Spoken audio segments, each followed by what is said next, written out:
Good Thursday, everybody, and welcome to the Volquest Mailbag Podcast. It's presented by Exterior Home Solutions. For a free estimate, you can give them a call today at 865-524-5888. That's Exterior Home Solutions. Free estimates. Give them a call today, 865-524-5888. Austin Price, Brent Hubbs, Eric Kane here with you. We got a lot of questions to get into here for this edition of the Volquest Mailbag Podcast. And we'll go ahead and start off with Nash Vol 94. With UT and the NCAA going to court, how do you see this playing out? Also, could this significantly affect recruiting? Brent, if you want to start us off. Well, I don't think we're going to have a resolution or anything in final detail for a couple of months. Tennessee is scheduled to go to a hearing in Cincinnati the 19th, 20th, and 21st of this month. There will be no ruling to come out of that immediately. It'll take weeks to a couple of months before that is there. Obviously, Austin, this is not where Tennessee wanted this to go. They wanted a resolution before it ever got to this point, but a resolution hasn't been reached. And I think part of this, in talking to some people, feels a little bit like NCAA protocol as much as it does. I think the perception is it's an offer, a counter offer, like you're negotiating to buy a car or something like that. And that's not really the case here. I think the NCAA is wanting to be very to do their full due diligence, and I think they want to go through all the proper procedures as opposed to just, quote, signing off on something. Yeah, they separated like the Drew Hughes, Brian Niedermeyer, Shelton Felton, all those from, all this, but there still remains DA, who literally just walked out of the building, and just went to the NFL, and I don't think he's ever done anything with them. No. And remember that those other guys, I didn't mean to interrupt you, but those other guys, Niedermeyer, Drew Hughes, Sheldon Felton, they all reached settlements. They all agreed to basically NCAA punishment. That's not been where Jeremy Pruitt is at in this thing. He was, I think most people felt like he would see this to the finish line all the way through and not just take some handed down punishment. And I'm not sure if Derek Ansley will show up at this hearing or not. He might just stay in the NFL and say, hey, I'm not worried about it. He hasn't talked to anybody about any of this yet. So I'm not sure we'll see him in Cincinnati. The question, though, Austin, is what does it do for recruiting with this hanging out there? Does it have an effect? Yeah, I'm not sure it does, because ultimately it really has no bearing on, the Tennessee on the field as of right now. Could a school or two use it against Tennessee with a kid or two and impact them? Sure, I do think that could happen in the short term, but I think ultimately it's not going to have a whole lot of say, with anything pertaining to recruiting as of right now. Now, if Tennessee has to give up a few more scholarships, again, those are things that recruits don't see. Those are things that fans don't see. If you can only sign 23 instead of 25. Most fans aren't even going to know that exists. They don't, it's one of those kind of things that like maybe you feel it, but like you don't see it. And so many fans or recruits have to be able to see it in my mind. Yeah, it's a great point. There's been some recruiting restrictions already that Tennessee has self-imposed, and nobody knew that they even did it. Right. Nobody had any idea. Didn't affect the signing class they put together, and no fan knew. Yeah, perfect example. The last 2 years, Tennessee started on a Thursday night. At neither one of those games did they have recruits.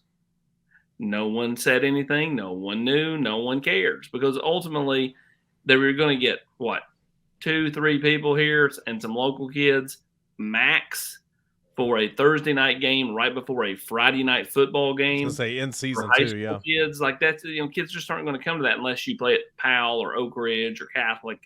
And even then, like those high school coaches are like, we have a game the next day. Like you don't need to be out there till midnight. We need to be focusing on beating school blank. And so, that was something that Tennessee's already done. I mean, they've counted several scholarships to this point already. Because again, when you were down 12 or whatever that first year, it was easy to give 12. So, I ultimately, like, unless the NCAA tries to push a bowl ban, which, again, everybody, continues to say the NCAA is getting away from that. The NCAA is getting away from that. I just don't think that any of this stuff is something that fans will ever feel because they won't see it. Let's go to CN31. After Hugh Freeze comments about wanting to play other teams in a spring game, what are your thoughts? Sounds like a good idea on the surface, but considering how beat up rosters are at this point in the spring, it might not be the best idea. Hubbard, basketball started doing that in the last few years. Look at the Gonzaga scrimmage, Michigan State.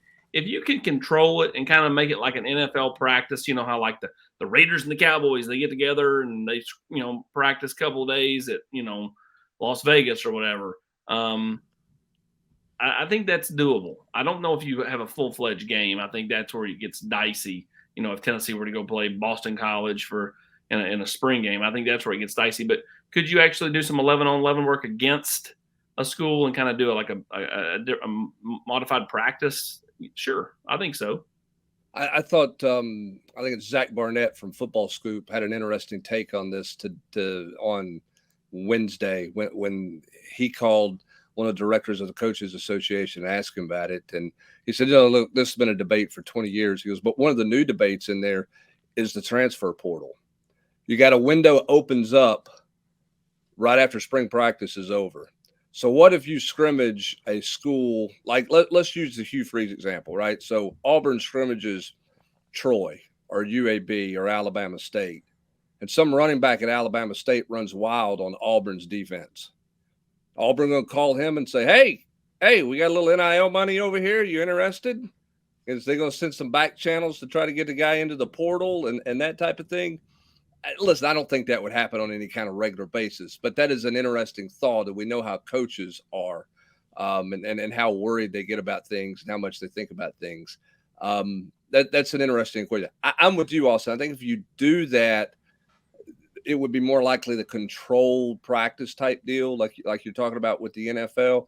I just don't, at the end of the day, know how many coaches are really going to be on board with showing everybody stuff, right? I mean, I think we're going to get more and more in the world of don't even do a spring game, and instead of advancing the spring games into some other kind of scrimmage. Look, the spring games forever used to be about what, Eric? Signing autographs, right? I mean, Everybody's seen the Chariots of Fire running across the field to go see Nick Saban at Alabama, right? Those memes are out there everywhere. Those days with NIL, those days are over, right? I mean, nobody's doing an autograph session with a team. So what is a spring game attendance going to be like across the board when you take away some of that fan interaction that really went away with COVID and has never come back? And now with NIL is never going to come back. I think if you polled coaches and got them to talk honestly, they'd all say, most all of them would say, we're good, no spring game. Just give us one more close scrimmage, we'll go to the house. Yeah, I would assume those coaches don't like them being broadcasted on the SEC network either, right? I mean, sure, it gets exposure and all that, but at the end of the day, for $74 million, they better like it. That's true. Yeah, that's true. I mean, the fan day is not what it used to be in the early 2000s, of course, and growing up in the 90s and all that. I like where Austin is kind of in terms of it's got to be group of 5 though. Like if you were ever going to do this, and I don't think it'll ever happen, but it's got to be group of 5. It can't be the Maryville colleges, the Carson Newmans, the Sewanees. It can't, like for Tennessee, it can't be that. It would have to be the ETSUs, UT Chats, the Martins, all that type of schools. And there could be no special teams really, unless you just do no tackling whatsoever, no kickoffs, no punts. It would have to be very, very, very modified. But I agree with you in terms of it's moving more to not doing it than it would be to doing, those type of scrimmages, if you will, in the spring.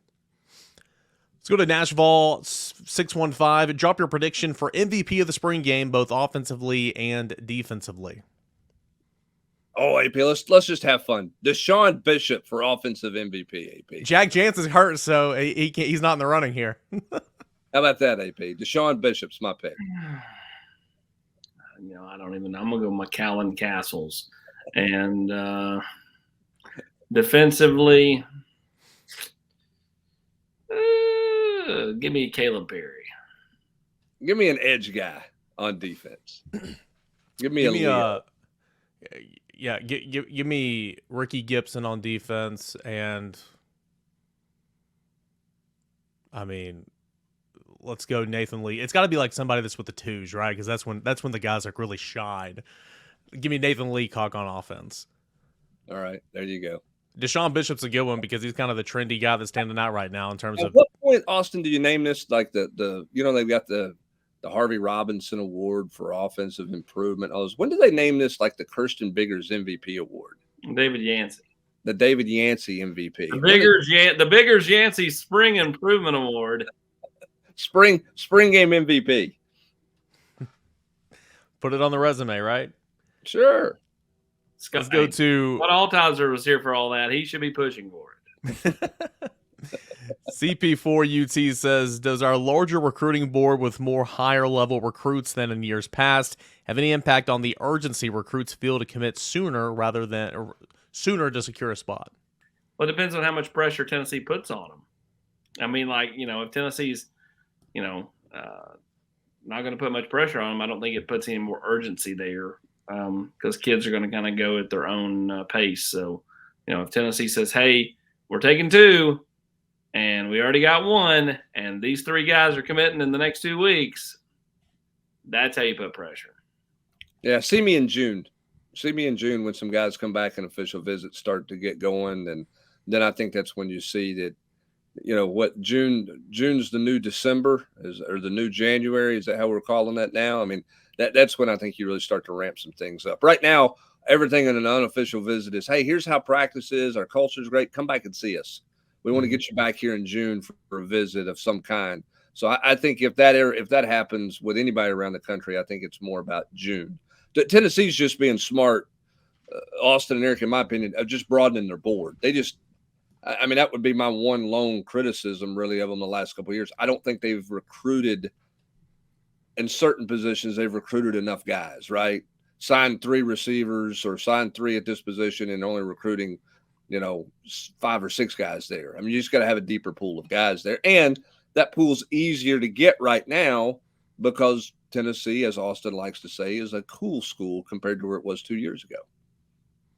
Also, I mean, the cycle's not done and you're not completely done, but I mean, almost best case scenario, you have 20 or so odd in the boat before you kick off, right? I mean, last football season was ideal.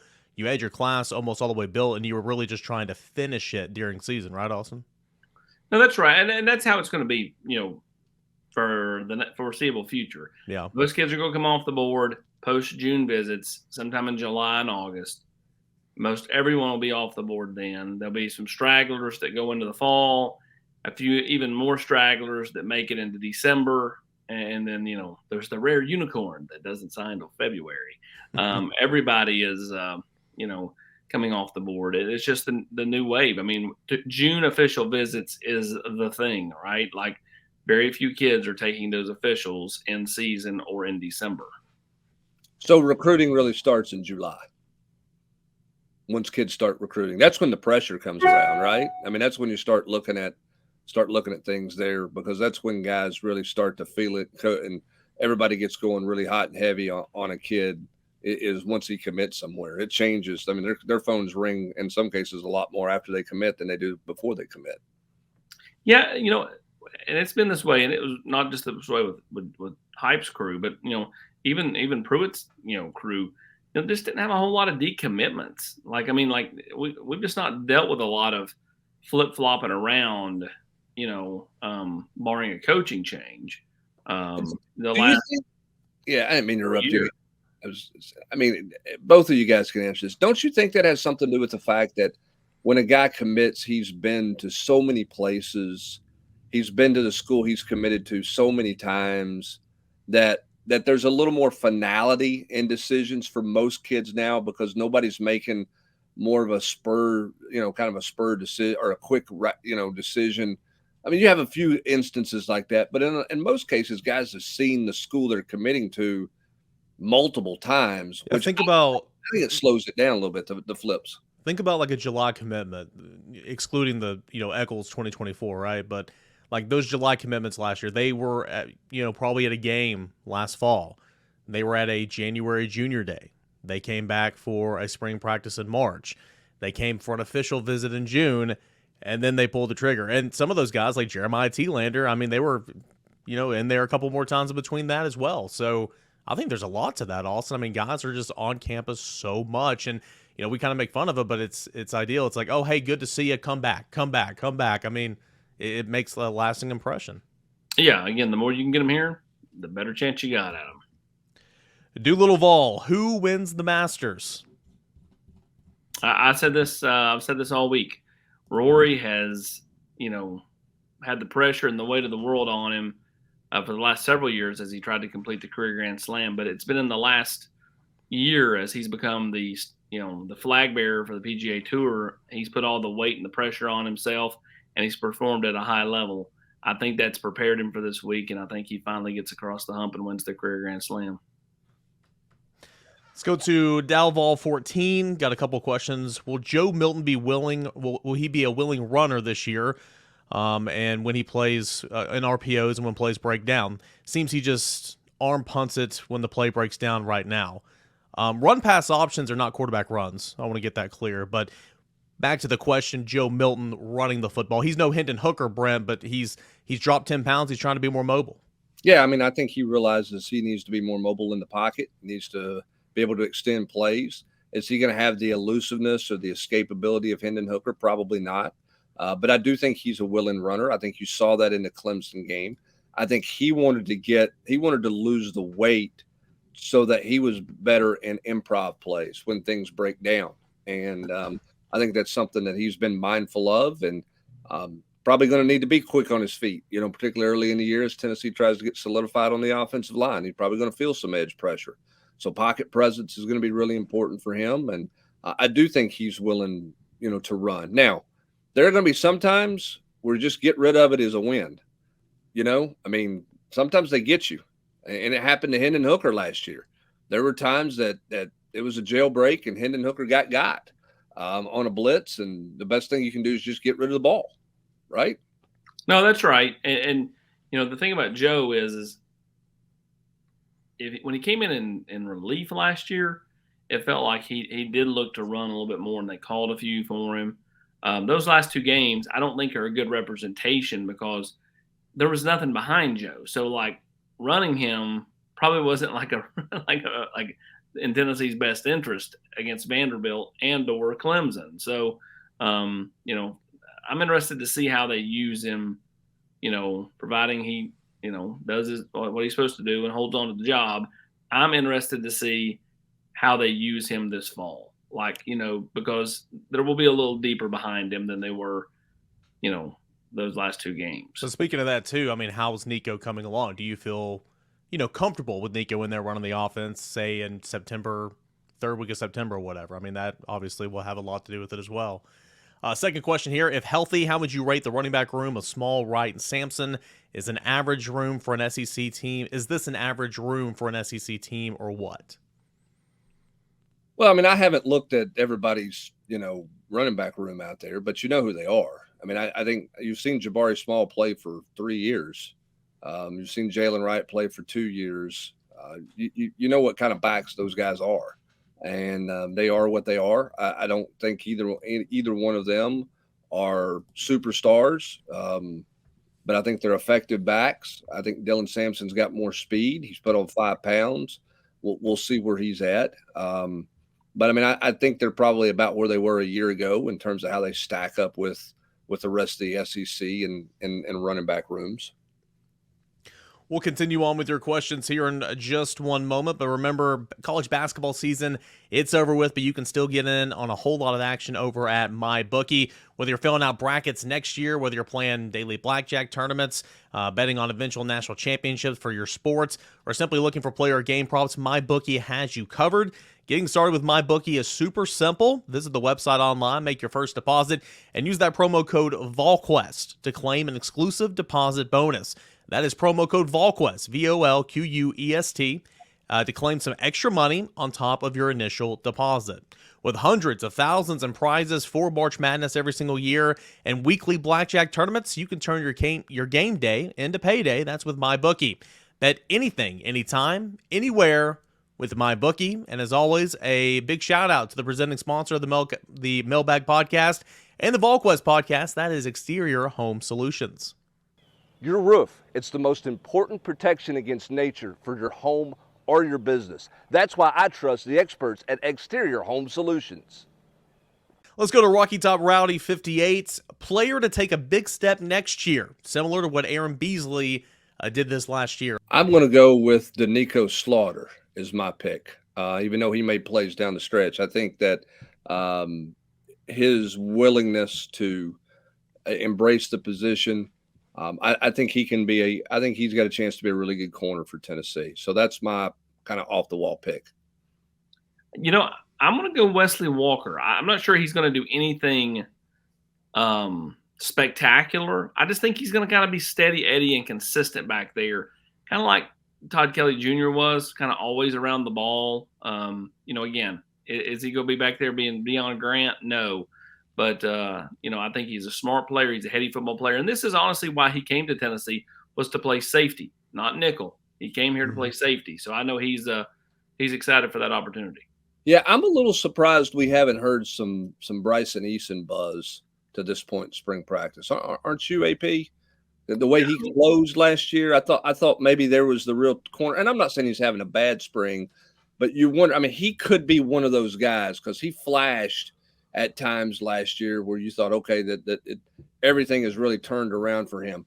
Is he building off of that? What does that look like when you get into fall too? That could be another one if he ever got it together on a consistent basis. Yeah, and that's a great and that's a great person to look at because again, he's got the talent. You know, the defensive line coach sure hopes he can realize the potential because he knows he's got the talent. And you know, if you get that click and the light bulb comes on for consistency again, it's all about that consistency. There have been plenty of players that have kind of, you know, flashed here and there. Elijah Simmons, another one that flashes, but can he consistently flash? I will go, and this is a different ballpark. I'm going young guy that got his toes wet last year that's, you know, poised for more playing time this year. I'll go James Pierce. And then Elijah Herring would be my other one. And that kind of segues us into another question here from, Volquest 3721. Who's going to be the first linebacker in after the first two, assuming that Beasley and Peely start? I mean, Austin, mine would be Elijah Herring, right? You love what Aaron Carter's given you so far, but Elijah Herring is another year into the system. He's played a little bit. He's gotten a whole lot better. I think Elijah Herring would probably be that guy. I think it depends, Hubbard, like, you know, which position, because Peely and Beasley play two different spots. And so, you know, if it's Peely, probably is Elijah Herring. If it's Beasley coming out, I might lean Arion Carter. But then if one of those guys would get hurt, they're so close they can be interchangeable to where if someone's out for an extended period of time, one of those guys could switch to the other one and play. But to your point, maybe for a snap or two, it could be depending on if it's Sam or Mike. Yeah, I mean, I think it's a situation, what opponent you're playing, what you're doing at that time. If that's a team throwing it a lot, maybe you're playing a guy who's better in space, you know, and that I think is probably ultimately going to be Arion Carter. You know, if it's Peely's spot, you're coming downhill in the run game, you're probably talking more about, you know, Elijah Herring or Caleb Perry in there. So, I mean, I think it's going to be a little bit situational. And then we'll see where guys are come the end of fall camp. I mean, the beautiful thing about Tennessee, now it's not great for some of the veteran guys and everything else. You better not take any time off this summer. Yeah. Because there is no arriving. I mean, Willie Martinez said it best today. Okay. Now we'll see if he goes through with it when we get to fall, but there's no 1, 2, or 3 right now in the secondary. I'm gonna tell you right now, those young linebackers aren't going away. So you better keep going if you're Caleb Perry and you're Elijah Herring and understand there's competition, and you better push the people in front of you, which is a good thing. That's where you want Tennessee to be. So I don't know that you can answer that question today. I mean, if they were playing tomorrow, I would say Elijah Herring, but because he's just mentally further along than where Arion Carter is. What do they look like coming into fall camp might be a different story too. And like Beasley would have been that guy, obviously, at the beginning of last year, but I consider him a starter last year. But the guy, the fourth one in, if you want to call it that, it was going to be Pat Garland healthy. Of course, he was never healthy last year, and he's got a red jersey on this spring. But it was going to be Pat Garland last year, but a much, much, much deeper room this year with some of that young talent you're talking about. Let's go to iHeart Vols baseball question. How do you feel about the baseball Vols today compared to how you felt about them a week ago, compared to how you felt about them before opening day? It's a good question. Brent, I think that before opening day, you knew they would go through some struggles for sure because you're replacing everybody in the lineup. I thought the They were outfield winning it all undefeated. I thought the outfield would be solidified much. I mean, it's still not, right? I thought the outfield would have come together a lot quicker than what it has. I wasn't expecting some of the defensive miscues so far. So in that concept, it's a little disappointing. Compared to it a week ago, I mean, again, Tennessee lost the series to number one LSU, but self-inflicting errors is why you lost that series. They were right there the entire way. They fought, they scratched, they clawed. They proved to me that they can still beat anybody in the country. So it's a good team. Just stop beating yourself. And, this is what SEC baseball is all about, Brent. You're going to be challenged every single weekend. I thought they'd be better in the infield in the preseason. Yeah. I thought they'd be more consistent, in the infield, wouldn't make some of the mistakes that they're making there. That's the biggest thing for me. As a result of that, until they can show they consistently do that, that's going to be a concern each and every weekend for Tennessee. I think they're getting better. I mean, Austin, I think you talked about this on the Tuesday podcast, maybe it was, or on the Rewind. I mean, I feel like this team is getting better. It's just how much further and how quickly can they go to clean some things up that need to get cleaned up. Because I think their bats are getting better. I think they're swinging the bat better, hitting the ball better. And I think their starting pitching is probably, while not been as dominant as fans would have expected, I don't think it's been bad. Yeah, I think that they've really improved. If you just say from Missouri to now, every week they're getting better. Now, every week they're still making some cringe-worthy mistakes. But, I mean, again, if you go back to Missouri, into the following week against A&M, into the following week against LSU, it feels like they are getting better week by week, whether it's the pitching, the relief pitching, the hitting. Now it's just going to bring the fielding along because that's where it's a headache. I think what Tennessee wants the most out of this weekend, obviously you want to win the series, but you better hope that you play games 1 and 2 without getting any rain delays because you need Chase Burns to have some consistency in his starts because he's the one that's just getting the crap hit out of him right now. Extra base hit. And they need to, I mean, his ERA in SEC play is not good. He needs to get back to being more like Chase Burns for sure. So hopefully the rain will stay away to where he can make his start on Friday, back-to-back starts on Friday, and he can look more like himself. But I mean, yeah, last week they proved to me that they can still beat anybody in the country, and I don't think I would have said that 2 or 3 weeks ago for sure, knowing that they still have a lot of talent on the roster. They don't need any rainouts this weekend. I mean, it's a home series. You got to take care of business at home. They need to play 3 baseball games this weekend. Yeah, and I talked to some people just because they're starting a day earlier, like say say Saturday gets rained out or whatever, they won't play on Sunday. The stipulations are the series is Thursday to Saturday. If this were later in the season and it had to do with tournament seeding and all that, they probably play it. But as far as I understand, you're not playing on Easter Sunday this year because it wasn't scheduled to be on Easter Sunday. Let's go to Z-Vols. How many draft picks will next year's team have? Names to consider, of course. Milton, Wright, Small, Brew, Keaton, Thornton, so on and so forth. How many draft picks could you see Tennessee having, knowing a lot of that has to do with this upcoming season? Yeah, I don't know because it's just too much football to be played between now and then. I mean, there's obviously some talented players that would be draft eligible, but it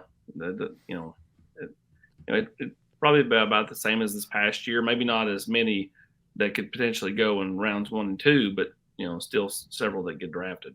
Yeah, I mean, we just have to see. I mean, who knows who's productive and who jumps out. I mean, 2 years ago, nobody had Cedric Tillman on a draft board, and nobody had Hendrick Hooker, and Darnell Wright wasn't very high on the board. So Jalen Hyatt was nowhere to be found. Jalen Hyatt was nowhere to be found. So I mean, you just got to see how they go and produce. How do guys develop over the summer? I mean, there's certainly some talent there, but some of these guys are having to proving it for the first time, and we'll see. I mean, Thornton could have a huge year, right? He might not. I mean, we just have to wait and see. I think, and of course, I'm just looking at the names that are listed here, and I'm sure there are other ones that I'm forgetting, but of draft-eligible players, like the highest potential of being a high draft pick would be Thornton or obviously Joe Milton. But Joe Milton, both those guys have got to absolutely ball out this year. And then if there's an offensive tackle that can take a huge step. But outside of that, a lot of the guys that, will be going through the draft process next year, linebackers, running backs, interior, stuff like that, interior offensive line. Let's go here to hitter.